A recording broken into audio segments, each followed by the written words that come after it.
She thought she would destroy him. She was wrong. Ilhan Omar stood in the packed hearing room, pointing directly at John Kennedy. You represent everything wrong with America's past, the shameful legacy of prejudice against immigrants and Muslims that we must overcome. Ilhan Omar's voice rang through the packed House Foreign Affairs Committee hearing room, her designer hijab catching the television lights as she gestured dramatically. The young congresswoman from Minnesota stood at the witness table, having been granted special questioning privileges for what was supposed to be a routine hearing on refugee resettlement policies. Senator Kennedy, you sit there in your expensive suit with your Southern drawl, pretending to care about human rights while your entire career has been built on excluding people like me from the American dream. The gallery erupted in applause from the progressive activists who had arrived before dawn to support Omar. Many wore hijabs in solidarity, and several held signs reading "Refugees, welcome," and "No human is illegal." The mainstream media section was packed with reporters whose stories about Kennedy's impending humiliation were already half-written on their laptops. Senator John Kennedy of Louisiana sat quietly at the witness table, his silver hair perfectly styled wire-rimmed glasses perched on his nose. He wore a charcoal suit that indeed looked expensive, though not ostentatious. As Omar's attacks grew more personal, several observers noticed something peculiar. The slight upturn at the corner of his mouth, as if he were enjoying a private joke. You've never known struggle or persecution. Omar continued, her voice rising with righteous anger. You've never had to flee your homeland. Never spent years in a refugee camp. Never had to build a life from nothing in a country where people like you view people like me as threats to be eliminated rather than humans to be welcomed. She paused for effect, basking in the approving murmurs from her supporters. What did you possibly know about the refugee experience? What qualifies you to sit in judgment of policies affecting the most vulnerable people on earth? Kennedy continued taking notes on the legal pad before him, his expression serene. When Omar finally paused, expecting him to be rattled or defensive, he looked up with what appeared to be genuine warmth in his pale blue eyes. Thank you for that passionate speech about struggle and persecution, ma'am, Kennedy said in his characteristic Louisiana drawl, each word measured and wrapped in Southern courtesy. You raise important points about understanding different experiences. And speaking of experiences, perhaps we should explore yours a bit more thoroughly. He opened a manila folder that had been sitting closed on the table throughout Omar's tirade. The committee room, which had been buzzing with whispered conversations, suddenly grew quiet. You mentioned building a life from nothing in America, Kennedy continued, extracting a document from the folder. Let's discuss how you built that life. Specifically, let's talk about your marriage in 2009. Omar's confident expression flickered for just a moment. My personal life has nothing to do with but it does, ma'am. Kennedy interrupted gently. You see, the questions have been raised about this particular marriage to Mr. Ahmed Nordelm. He paused, studying the document. Your brother. The committee room erupted. Progressive supporters shouted lies and Islamophobia while reporters frantically began typing. Several Democratic committee members looked genuinely confused, having not expected this turn. Omar's face had gone from confident to frozen. That's a disgusting conspiracy theory that has been thoroughly debunked. Has it? Kennedy asked mildly. He pulled out another set of documents. Because I have here educational record from the United Kingdom showing that Mr. Elm attended school. They're listing the same father's name as appears on your refugee documents. I have sworn affidavit from members of the Minneapolis Somali community confirming the family relationship. And most interesting of all, he paused for effect. I have records showing that you, your cultural husband, Ahmed Herzi, and your legal husband, Mr. Elm, all lived at the same address in Columbia Heights, Minnesota. The silence in the room was deafening. Even Omar's most ardent supporters had stopped shouting. Now, ma'am, Kennedy continued in the same conversational tone. In most cultures, it's unusual for a woman to live with both her husband and her brother. It's even more unusual when she's legally married to the brother, but filing taxes jointly with the other man. He produced another document. These are your tax returns from 2014 and 2015. You filed jointly with Mr. Hersey while being legally married to Mr. Elm. That's tax fraud, ma'am. But more importantly, if Mr. Elm is indeed your brother, as the evidence suggests, then we're looking at immigration fraud, a federal crime involving helping a family member obtain U.S. citizenship through a sham marriage. Omar found her voice, though it lacked its earlier strength. These are fabricated documents. This is nothing but a racist attack. Ma'am, Kennedy interrupted with exaggerated politeness. Math isn't Islamophobic. DNA isn't racist. And speaking of DNA, he pulled out yet another document. This is a formal request from the Daily Mail newspaper dated October 2019, asking you to take a DNA test to disprove these allegations once and for all. You refused multiple times. If Mr. Elm isn't your brother, wouldn't a simple DNA test clear this up immediately? One of the Democratic committee members quietly removed her "I stand with Ilhan" pin and placed it face down on the desk. Others were frantically checking their phones, presumably trying to figure out how to distance themselves from what was unfolding. But we're just getting started, Kennedy said cheerfully, organizing his papers for the next revelation. Shall we continue exploring how you've built your American success story?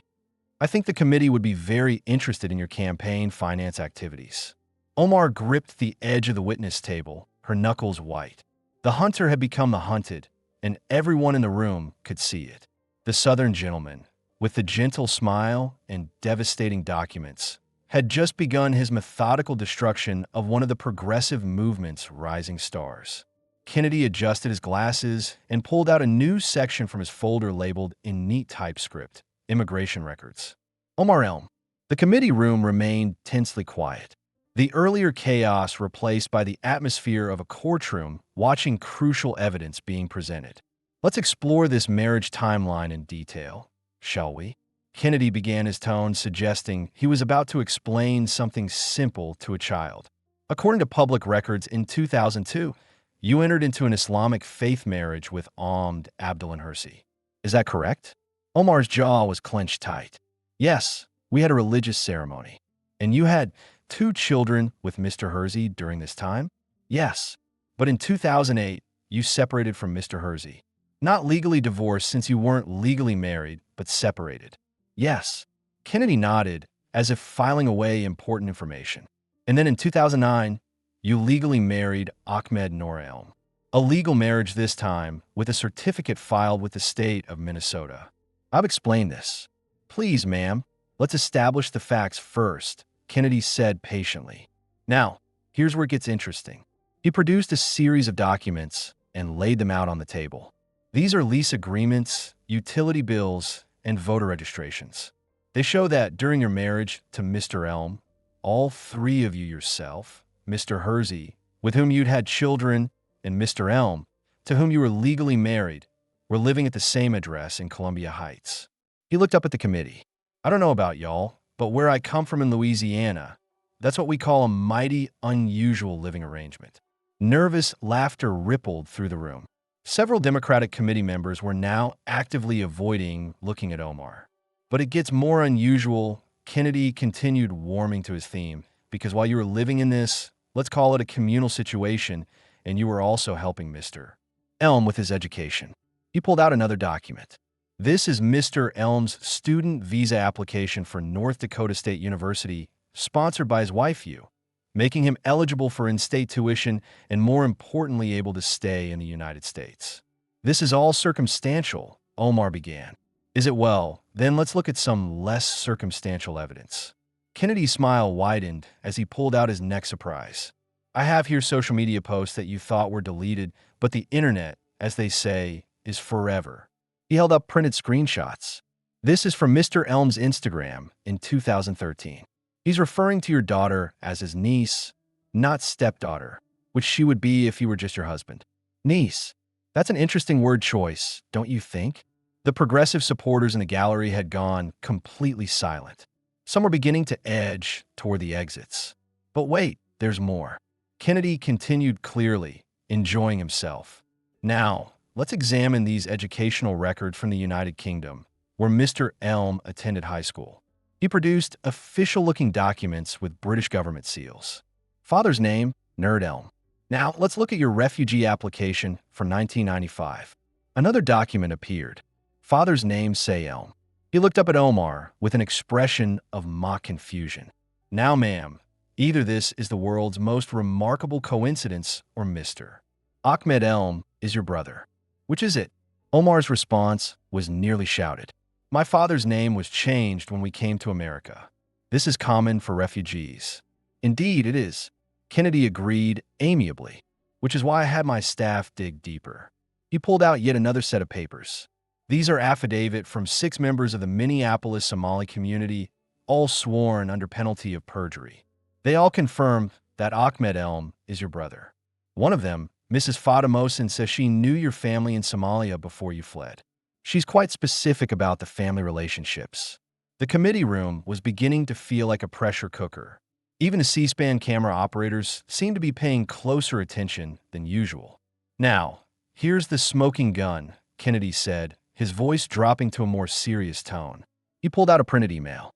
This is an email exchange between you and Mr. Elm from 2011 retrieved through a FOA request. You thought it was deleted, but government servers have long memories. He began to read. Thanks for helping me get papers, sister. I'll make sure to pay you back when I get to London. That's from Mr. Elm to you, ma'am. Your response? No need to pay back. Family helps family. Just be careful and delete these emails. Gasps echoed through the committee room. One Democratic member muttered, "Oh, fuck." Loud enough for the microphones to pick up. Thanks for helping me get papers, sister. Kennedy repeated slowly. Not wife, sister. And your response about family helping family. That's pretty clear, wouldn't you say? Omar's face had gone from defensive to desperate. That email is fake. This is all fabricated. By the State Department, Kennedy asked innocently. Because that's where this email came from. Official government servers, date-stamped, authenticated, and provided under the Freedom of Information Act. He wasn't done. Now, let's talk about the tax implications of this arrangement. While you were legally married to Mr. Elm, you filed joint tax returns with Mr. Hersey in 2014 and 2015. Here are the returns. He held up the documents. Omar's signature clearly visible. You signed these under penalty of perjury, claiming to be married to a man you weren't married to, while being legally married to another man entirely. I've already corrected those filings after you were caught, Kennedy clarified, and only after conservative journalists started investigating. But correcting tax fraud after the fact doesn't make it not tax fraud, ma'am. It just makes it admitted tax fraud. He pulled out one final document from this section. This is from the IRS Criminal Division. They've opened an investigation based on these fraudulent returns. Did you know that they're particularly interested in the fact that you claimed tax benefits you weren't entitled to by filing jointly with someone you weren't married to? 3 Democratic committee members stood up and left the room entirely. The exodus was beginning. But here's what really troubles me, Kennedy said, leaning back in his chair. It's not just the fraud, though. Immigration fraud and tax fraud are serious federal crimes. It's the fact that when caught, instead of coming clean, you attacked anyone who questioned you as racist and Islamophobic. You used your identity as a shield while committing crimes that would land any other American in federal prison. He gestured to the documents spread before him. Marriage fraud to get your brother U.S. citizenship. Tax fraud to get benefits you weren't entitled to. And then playing the victim when caught. Is this the American success story you're so proud of? Omar's hands were visibly shaking now. Her chief aide was whispering urgently in her ear, likely advising her to invoke the Fifth Amendment and stop talking. I need to consult with my attorney, Omar stammered. By all means, Kennedy said graciously, but before you do, you should know we're just getting started.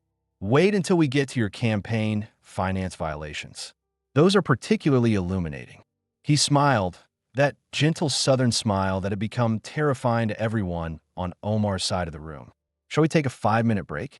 I imagine some folks might need to make some phone calls, maybe to their attorneys or their campaign donors or their fellow Democrats who might be reconsidering their support right about now. The committee chairman, a Democrat who looked like he'd aged 10 years in the past 30 minutes, reluctantly called for a recess.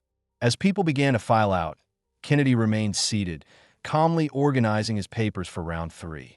The marriage scandal had exploded even more devastatingly than Omar's worst nightmares could have imagined, and there were still hours to go when the committee reconvened. Several seats on the Democratic side remained conspicuously empty. Omar had returned, flanked now by two attorneys who looked like they'd rather be anywhere else. Her earlier confidence had evaporated entirely, replaced by the hunted look of someone who knew the worst was yet to come. Kennedy seemed refreshed by the break, sitting through the reconvening formalities with the patience of a man who had all day to destroy his target. When recognized to continue, he opened a new section of his folder marked Campaign Finance My Net. Now, ma'am, let's discuss your relationship with Mr. Tim Minette and his company E Street Group. Kennedy began his tone, suggesting this would be even more damaging than what came before. Omar's lawyers immediately tensed. One whispered urgently in her ear, but she waved him off.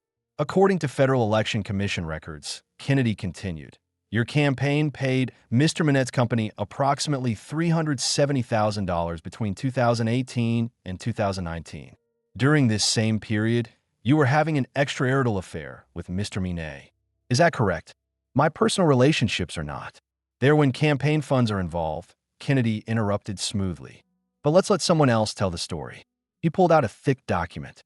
This is the divorce deposition of Mrs. Beth Minette given under oath in D.C. Superior Court. Shall I read some relevant portions? Without waiting for an answer, he began, my husband told me in April 2019 that he was having an affair with Congresswoman Omar.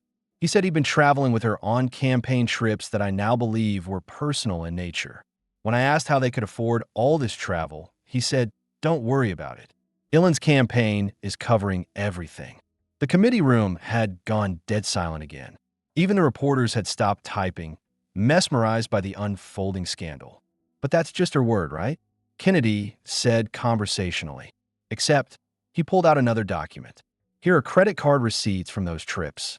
Romantic dinners for two in Nice, France, paid for by Omar for Congress, a couple spa retreat in Napa Valley campaign funds.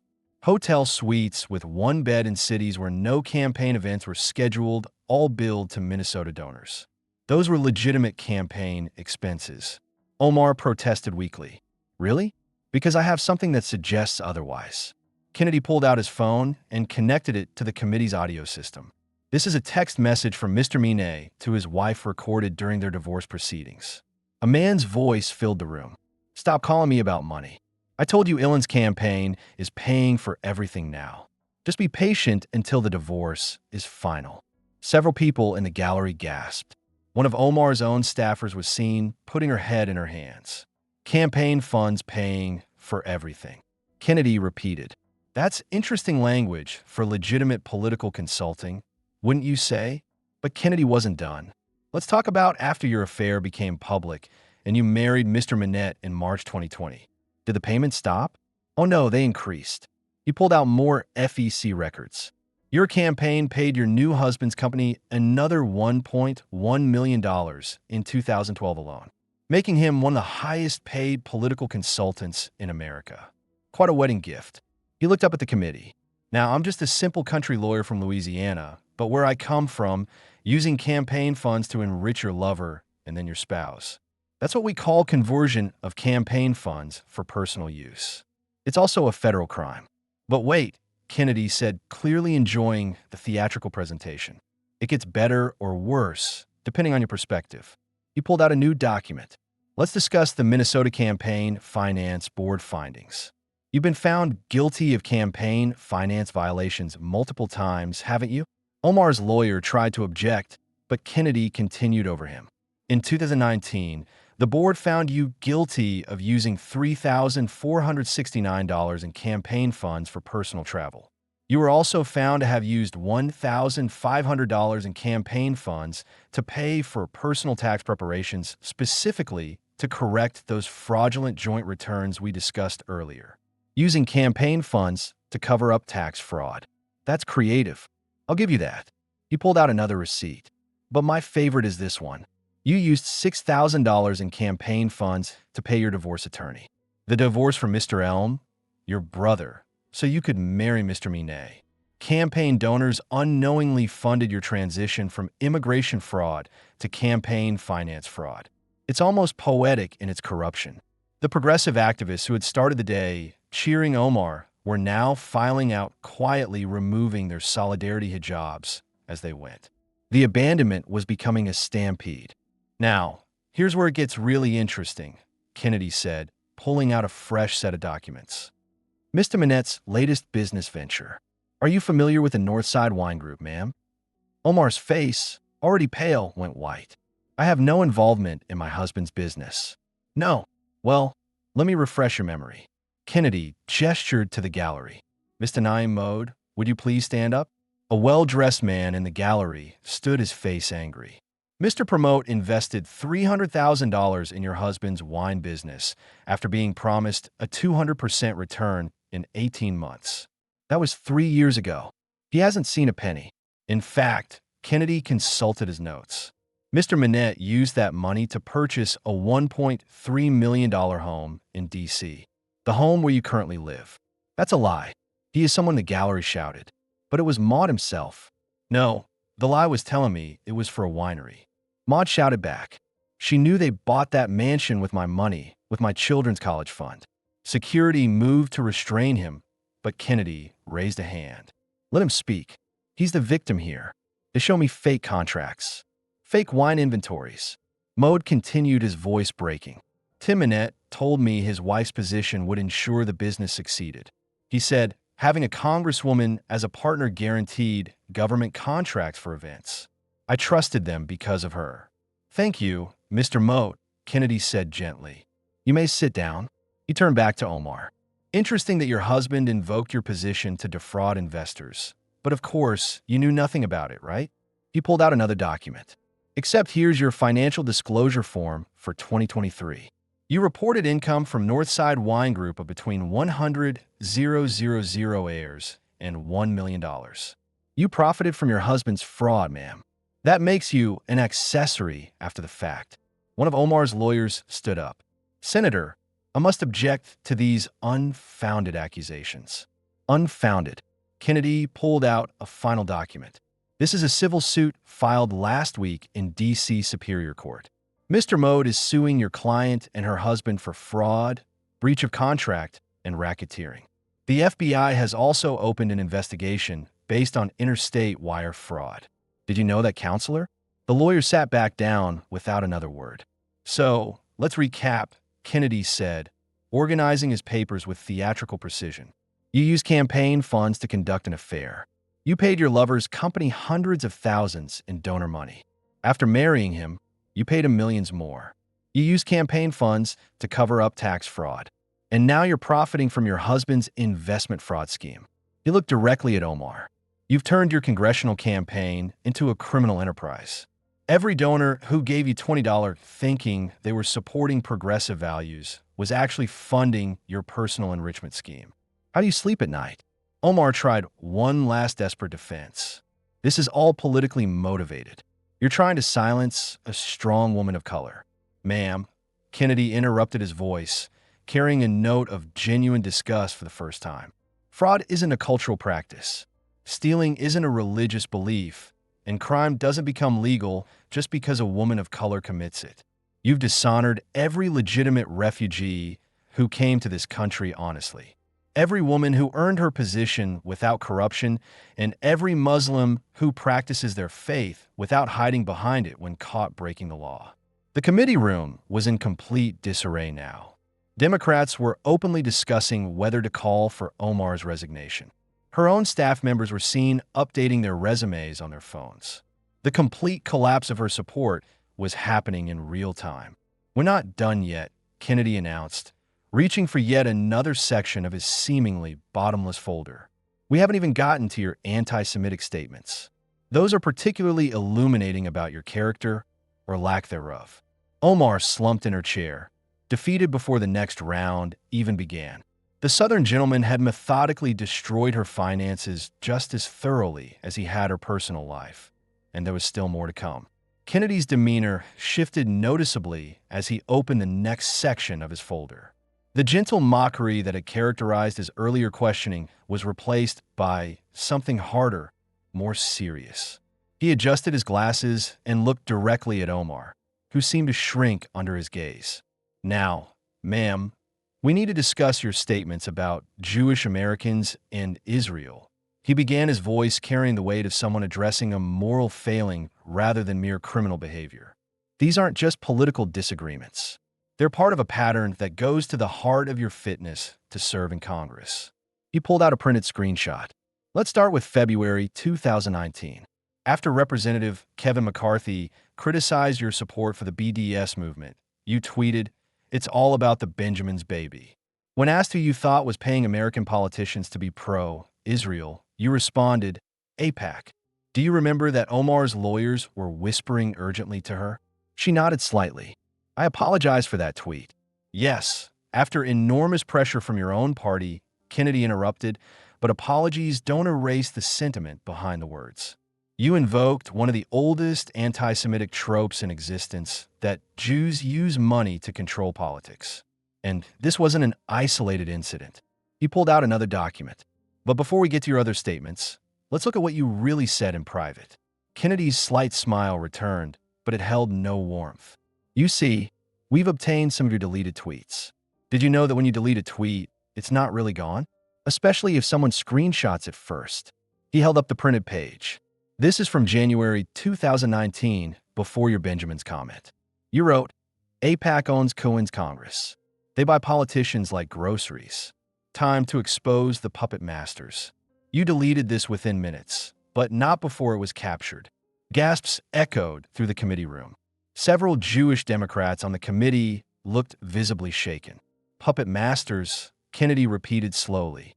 Another classic anti-Semitic image. Jews as shadowy controllers pulling strings behind the scenes. But surely this was just poor word choice, right? He pulled out an audio recorder. This is from a private fundraiser in Minneapolis, March 2019.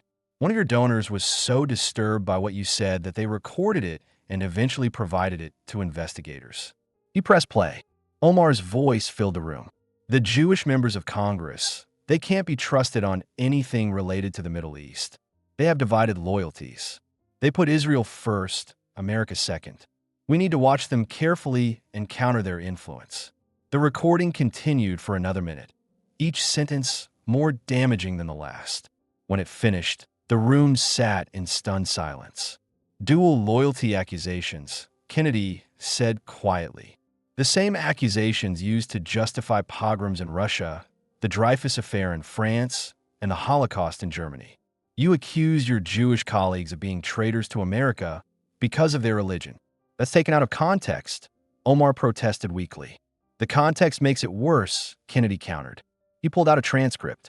Should I play the full 10-minute recording where you go on to say that Jewish money controls our foreign policy and that we need to break their grip on power?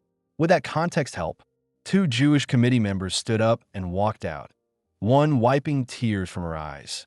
The moral weight of what was being exposed was hitting everyone in the room. But let's move forward in time, Kennedy continued, pulling out another screenshot.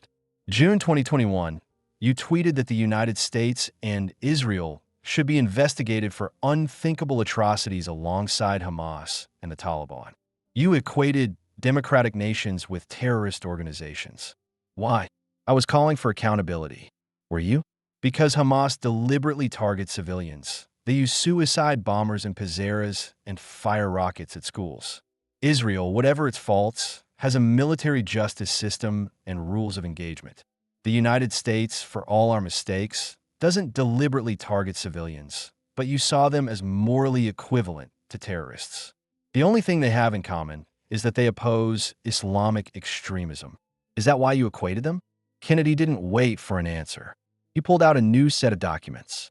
Let's discuss your funding sources since you're so concerned about foreign influence. Are you familiar with the Council on American Islamic Relations Care? They're a civil rights organization founded by members of Hamas, Kennedy interrupted. According to FBI evidence presented in federal court during the Holy Land Foundation trial, CARE was founded by people connected to terrorist organizations, and you've been their guest of honor at multiple events. He showed photographs. Here you are at a CARE fundraiser, in 2018. Here's another in 2019, and another in 2020. Each time you gave speeches attacking Israel and questioning the loyalty of American Jews. Each time you helped them raise money, some of which he pulled out financial documents, ended up in your campaign coffers. Interesting how that works. But that's not all. Kennedy continued, his voice growing harder. Let's discuss your meetings with groups connected to Hamas and Hezbollah. He produced State Department documents. In 2017, you met with representatives of charities that the Treasury Department has designated as terrorist fundraising fronts. When warned by the FBI, you accused them of Islamophobia and continued the meetings. He pulled out another document. This is particularly interesting. Financial records show that in 2019, your campaign received donations from board members of the Qatar Foundation, the same Qatar that hosts Hamas leadership and funds their operations. You talk about Jewish money in politics, but you're literally taking money from terrorism supporters. Those are legitimate donations from American citizens who happen to work for Qatari state organizations. Kennedy finished. The hypocrisy is breathtaking. You accuse American Jews of having dual loyalty while taking money from foreign terrorism supporters. You claim to care about human rights while equating democracies with terrorist organizations that throw gay people off buildings and use children as human shields. You pulled out one final item from this section, a photograph. This is from your visit to a Palestinian refugee camp in 2019. You're standing next to Mahmoud Hassan, a known Hamas operative, smiling, shaking hands. The Israeli government protested your meeting with the terrorist. Your response? You accused them of trying to silence you. Kennedy leaned back in his chair. The pattern is clear, ma'am. You don't just criticize Israeli policy, which would be legitimate political discourse. You invoke ancient anti-Semitic tropes. You question the loyalty of Jewish Americans. You take money from terrorism supporters while accusing Jews of buying influence. And you meet with terrorists while claiming to support human rights. He gestured to the largely empty Democratic side of the committee room. Your own Jewish Democratic colleagues have been trying to work with you for years. They've educated you about anti-Semitic tropes. They've begged you to stop using this language. And every time you apologize publicly and then double down in private, because this isn't ignorance, it's hatred. The remaining progressive supporters in the gallery had gone completely silent. Even they couldn't defend what they were hearing. But we're not done, Kennedy announced, reaching for the thickest section of his folder yet. Because all of this, the fraud, the corruption, the hatred, it all comes together in your most famous statement, the one that reveals exactly who you are and what you really think of America. He paused for effect, looking directly at Omar. Let's talk about why you described September 11th as some people did something. Kennedy's entire demeanor transformed as he opened the final section of his folder. The gentle Southern courtesy vanished, replaced by something colder, more precise, the demeanor of a prosecutor about to deliver a closing argument in a capital case. He looked up at the gallery where a group of people in the front row sat wearing pins with photographs of their loved ones. Before we continue, Kennedy said quietly, I want to acknowledge the 9/11 families who are here today. I know this will be difficult to hear, but America needs to understand exactly who sits in our Congress. He turned back to Omar, who had visibly palled at the mention of 9/11. In March 2019, you gave a speech at a CARE fundraising event. KIR, the organization we just established, was founded by Hamas supporters.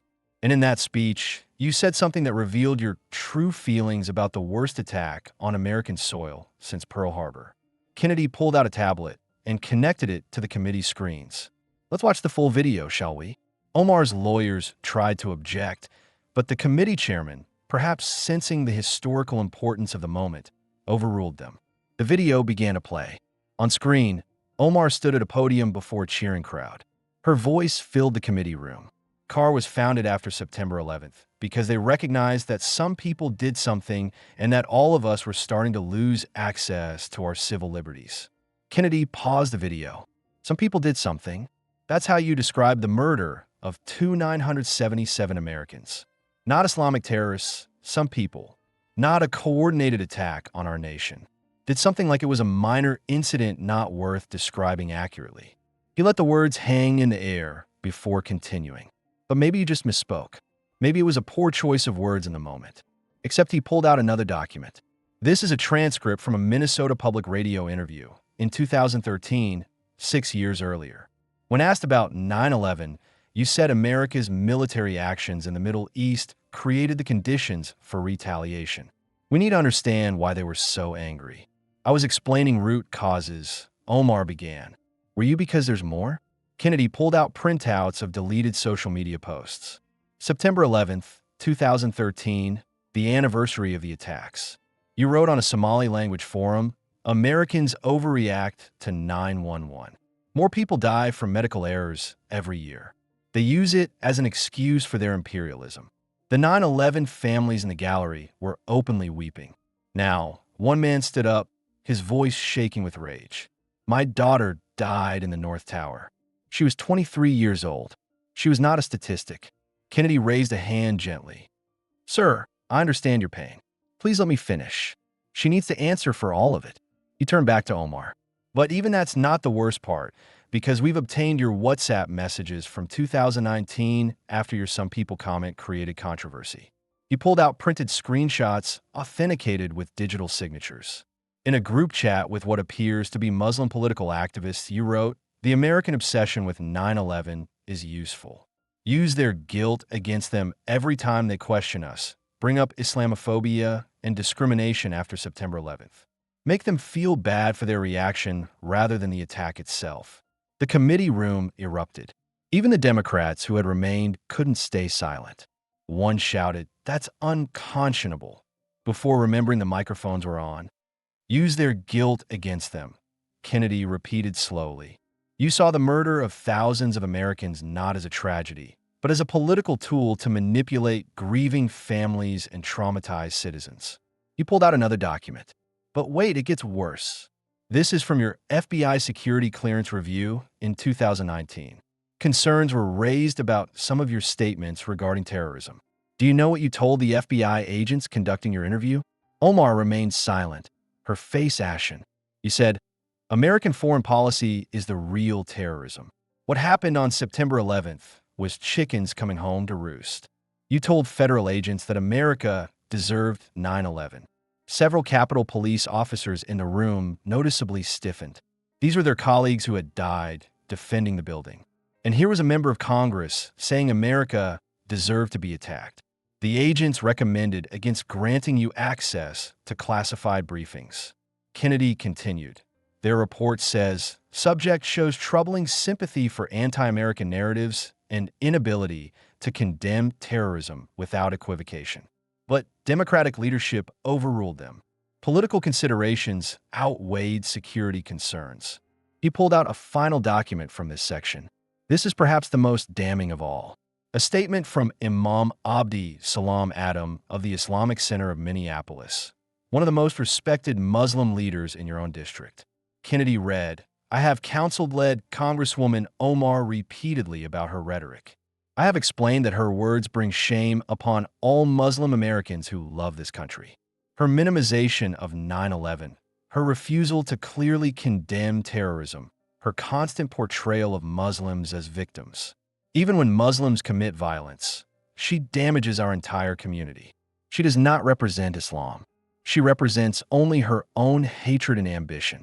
Your own imam, Kennedy said quietly, the spiritual leader of your own community says you bring shame to Muslims because real Muslim Americans understand what you apparently don't. That you can be Muslim and love America. That you can practice Islam and condemn terrorism. That you can maintain your faith without minimizing mass murder. He stood up, something he hadn't done throughout the entire hearing. At his full height, the elderly senator suddenly seemed to fill the room.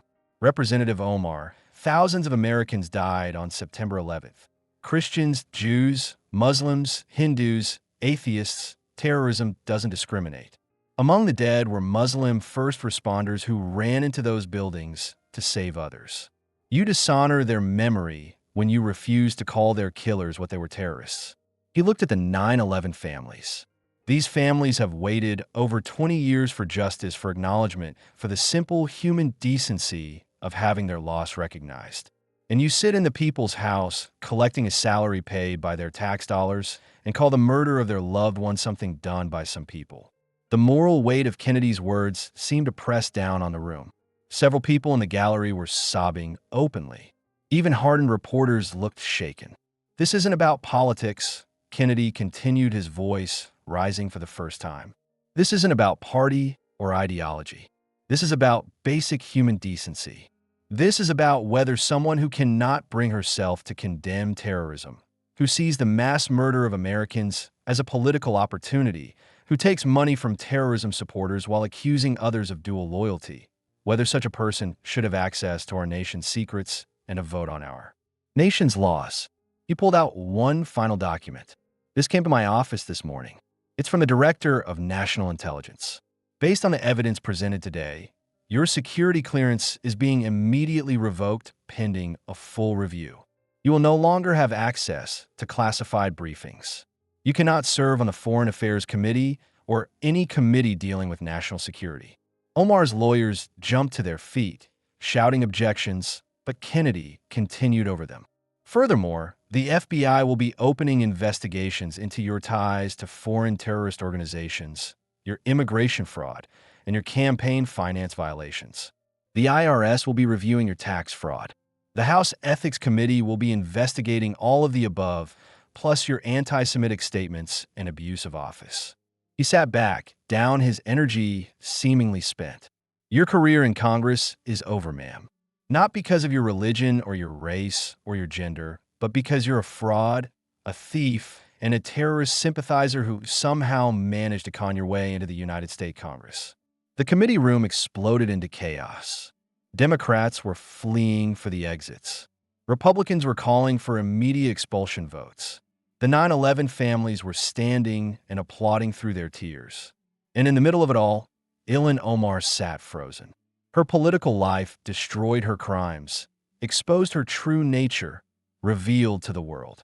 The Southern gentleman had delivered the kill shot.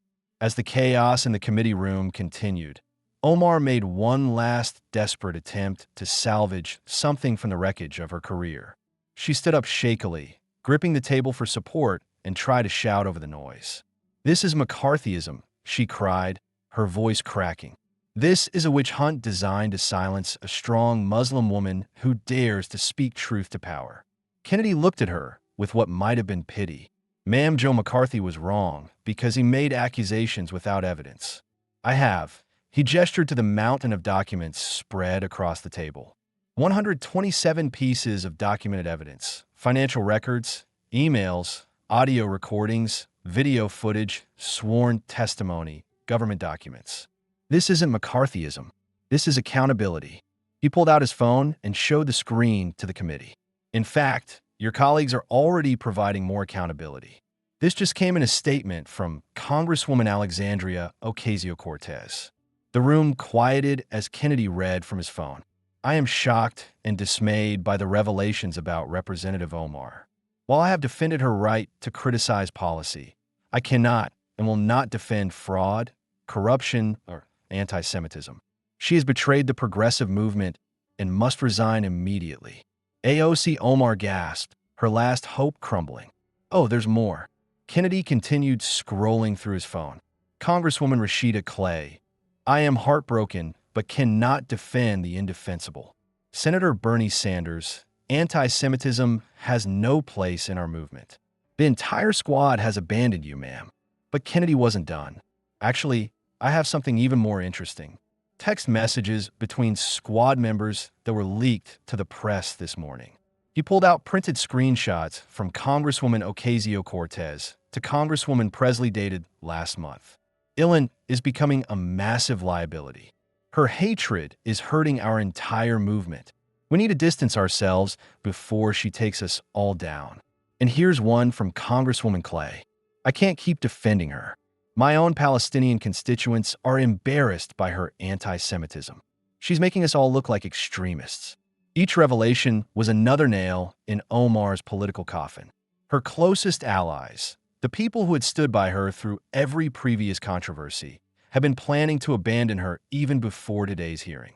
The committee chairman who had been trying to restore order finally gave up and addressed Omar directly. Representative Omar, these are extremely serious allegations. I think we need to hear your response to the evidence presented. Omar's lawyers tried to whisper advice, but she pushed them away. You want a response? This is all lies. Fabricated evidence. I am being targeted because I'm a black Muslim woman who won't bow down. Ma'am, the chairman interrupted his patience, exhausted. I've reviewed this evidence. These are authenticated government documents, verified emails, and recorded conversations. As chairman of this committee, I'm calling for an immediate ethics investigation into all of these matters. He looked around at his Democratic colleagues. I'm also going to recommend that the Democratic caucus meet in emergency session to consider removing Representative Omar from all committee assignments pending these investigations. You can't do that, Omar shouted. Actually, I can and I will. The chairman's voice was firm. No member of Congress is above the law or above accountability. At that moment, another Democratic member stood up. Congressman Gerald Nadler, one of the most senior Jewish Democrats in the House. Mr. Chairman, I ask unanimous consent to enter into the record a statement signed by every Jewish Democratic member of the House. Without objection, the chairman said, Nadler read, "We have tried for years to work with Representative Omar to educate her about anti-Semitic tropes, to help her understand why her words cause pain. She has repeatedly promised to do better and repeatedly broken those promises. The evidence presented today shows a pattern of deliberate anti-Semitism that cannot be excused as ignorance. We call for her immediate resignation." The hits kept coming. Kennedy pulled out one final document. Oh, I almost forgot. This just arrived from the Speaker's office. He read, Speaker Pelosi states Representative Omar must answer these serious allegations. No member of Congress is above accountability. The House will take all appropriate actions to maintain the integrity of this institution. Even Pelosi, who had protected Omar through previous controversies, was cutting her loose. Omar looked around the room wildly, searching for any friendly face, any ally, any hope. There were none. Even her own staff members were packing up their things, preparing to abandon the sinking ship. "You can't do this," she screamed. "I'm the voice of my community. I represent. You represent no one but yourself." Kennedy interrupted his voice, cutting through her hysteria. "You've betrayed the Somali community by making them look like extremists. You've betrayed the Muslim community by hiding your crimes behind their faith. You've betrayed the progressive community by corrupting their movement with your hatred. And you've betrayed America by taking our generosity and repaying it with fraud and contempt." He stood up again, gathering his documents with methodical precision. "I came here today expecting to question someone about policy disagreements. Instead, I've exposed a criminal enterprise operating in the United States Congress. You've committed immigration fraud, tax fraud, campaign finance fraud. You've taken money from terrorism supporters. You've spread ancient hatreds. And you've spit on the graves of 9/11 invent while claiming to represent American values." The security clearance revocation was announced over the committee's speaker system. At that moment, perfect timing that seemed almost choreographed. "Attention by order of the Director of National Intelligence. Representative Ilhan Omar's security clearance has been revoked effective immediately. She is to be denied access to all classified materials and secure facilities." "No," Omar wailed. "You can't." "It's done," Kennedy said simply. "You're now a member of Congress who can't attend intelligence briefings, can't serve on relevant committees, can't access the information needed to do your job. You're effectively neutered as a legislator." He looked around the room one last time. "Ladies and gentlemen, we've witnessed something historic today. Not the persecution of a minority, but the exposure of a fraud. Not a witch hunt, but a reckoning. The system worked. Truth prevailed. Justice was served." As he packed up his materials, Capitol Police officers entered the room. "Representative Omar," one said formally, "we need to escort you to surrender your security credentials immediately." The sight of Omar being led away by security, her career in ruins, her crimes exposed, her allies fled, was the final image of her destruction. She turned back one last time, her face twisted with rage and tears. "This isn't over," she screamed. "I'll fight this." "Oh no, ma'am. Kennedy said quietly, not even looking up from his packing. "It's over. You're done. America has rejected you. Your party has abandoned you, and justice has finally caught up with you. The only question now is whether you'll be prosecuted in federal or state court first." As Omar was led away, still screaming about persecution and Islamophobia, Kennedy finished packing his documents. He nodded politely to the chairman, tipped an imaginary hat to the 9/11 families, and walked out of the committee room with the same quiet dignity with which he'd entered. Behind him, he left the wreckage of a political career, the exposure of years of crimes, and the restoration of some small measure of justice for those who had been wronged by Ilhan Omar's hatred and fraud. The Southern gentleman had won. Truth had prevailed, and American democracy had proved it could still clean its own house when necessary. Within hours of the hearing's end, the political earthquake triggered by Kennedy's methodical destruction of Ilhan Omar sent shock waves through Washington and beyond. By 3 p.m., the Minnesota Democratic Farmer Labor Party released a terse statement. "In light of today's revelations, we call upon Representative Omar to resign immediately. The evidence presented raises serious questions that demand answers. We cannot and will not support any candidate under federal investigation for fraud." The first Muslim member of Congress to call for her resignation was Representative Andre Carson of Indiana, who released a heartfelt statement. "As a proud Muslim American, I am heartbroken by today's revelations. Representative Omar has damaged our community's reputation and undermined our efforts to combat real Islamophobia. Her actions do not represent Islam or Muslim Americans. She must resign." By evening, Omar's own constituents were protesting outside her Minneapolis office.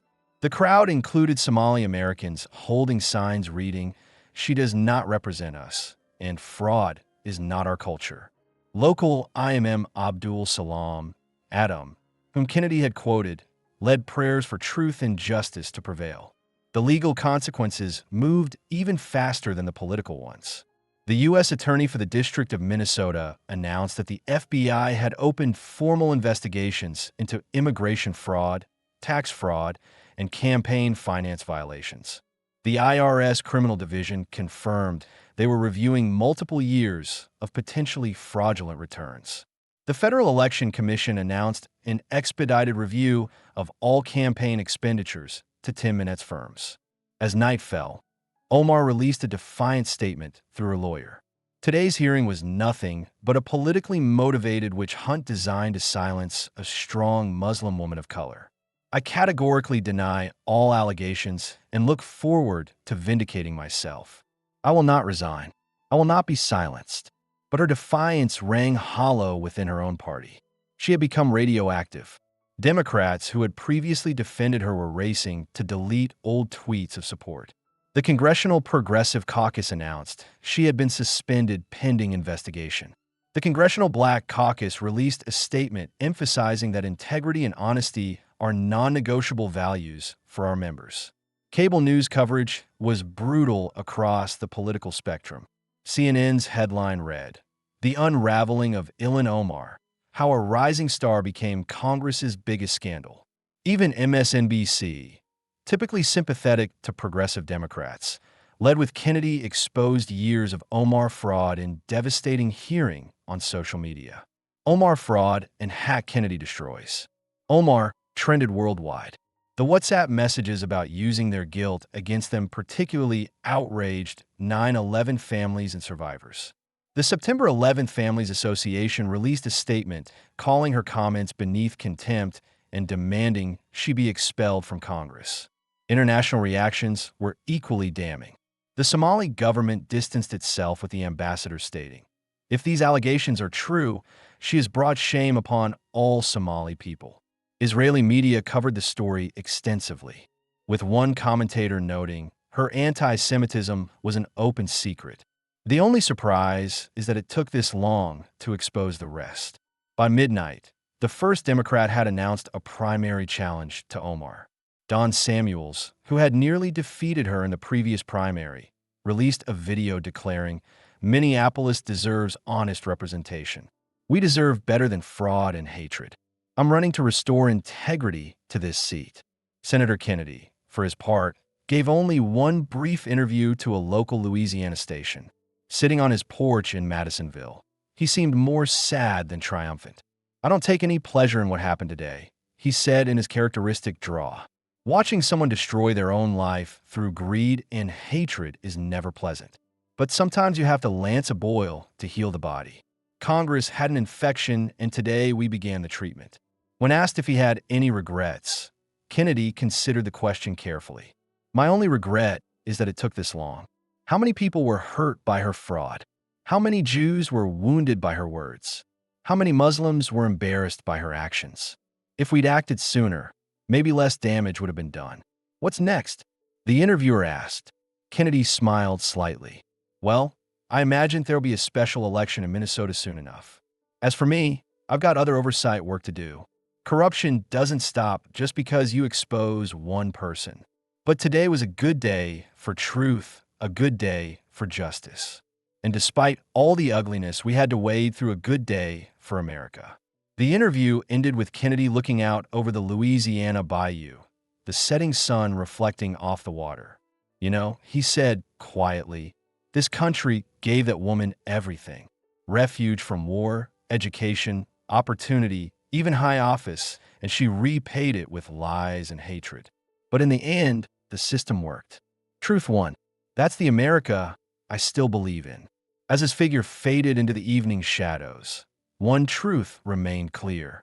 John Kennedy had done more than destroy a corrupt politician.